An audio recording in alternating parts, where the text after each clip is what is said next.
নিজের চোখকেও বিশ্বাস করতে পারলুম না। মানুষ নেই, অথচ একজোড়া শিকারি বুট দোতলার ওপরে এসে উঠল জ্যান্ত জীবের মতো। শিকারি বুট? বুড়ো বলেছিল বৃষ্টির রাতে মালিক এসেছিল শিকারি পোশাক পরে।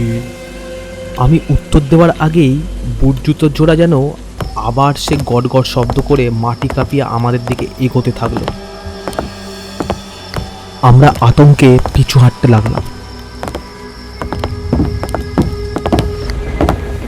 হলঘরের সামনে এসেই বুট জোড়া আবার থেমে গেল ক্ষণিকের জন্য, কিন্তু তারপরেই সবেগে প্রবেশ করলো ঘরের ভিতর। তার সাথে সাথেই গানের স্বর থেমে গেল। সঙ্গে সঙ্গে শুনলুম গুদুম করে বন্দুকের শব্দ এবং তীব্র এক আর্তনাদ।